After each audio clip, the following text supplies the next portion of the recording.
ఎక్కడా లేనటువంటి అభివృద్ధి 3వ వార్డుకు సొంతం. అతడే ఆ అభివృద్ధి చేసిన వ్యక్తి పోతి సంపత్ రెడ్డి.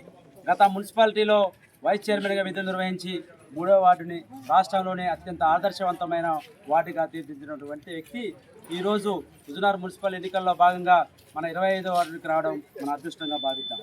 ఏ విధంగా అయితే 3వ వార్డుని అభివృద్ధి పథంలో ముందుకు నడిపించారో అదేవిధంగా 25వ వార్డును కూడా అభివృద్ధి పథంలో ముందుకు నడిపించి రాష్ట్రంలోనే వార్డులలో మన 25వ వార్డు ముందు స్థాయిలో ఉండే విధంగా చూడాలని మనస్ఫూర్తిగా కోరుకుంటూ సీతారాంనగర్కి గౌరవంగా ఆహ్వానిస్తున్నాం.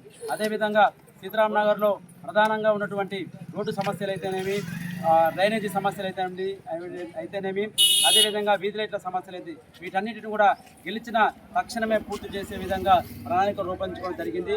అదేవిధంగా హుజూర్నగర్ మన సీతారాంనగర్లో రామాలయ నిర్మాణం పూర్తయింది. దాని విగ్రహ ప్రతిష్ట కూడా ప్రతిరోజు పూజలు అందుకునే విధంగా అన్న చూస్తానని ప్రతిష్ట నిర్వహణకి పెద్దల సహకారంతో ఆ కార్యక్రమాన్ని కూడా నిర్వహిస్తానని మనకు తెలియజేయడం ఎంతో సంతోషించదగ్గ విషయం. అదేవిధంగా మసీదుకు స్థానిక చర్చికి కూడా కొంతమేరకు పనులు ఉన్నాయి. వాటిని కూడా పూర్తి చేసి పూర్తి స్థాయిలో దేవాలయాలన్నిటికీ ముందుకు తీసుకొస్తానని అన్న హామీ ఇవ్వడం మనం ఎంతో సంతోషించదగ్గ విషయం.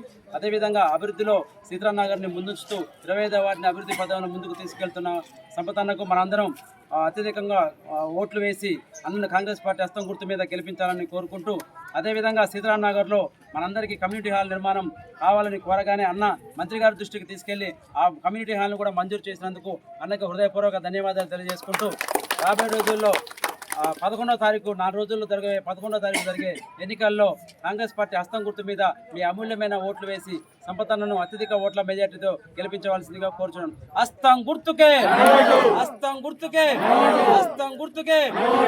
ఉత్తమ్ కుమార్ రెడ్డి గారి నాయకత్వం, ఉత్తమ్ కుమార్ రెడ్డి గారి నాయకత్వం, ఉత్తమ్ కుమార్ రెడ్డి గారి నాయకత్వం. హస్తం గుర్తుకే, హస్తం గుర్తుకే.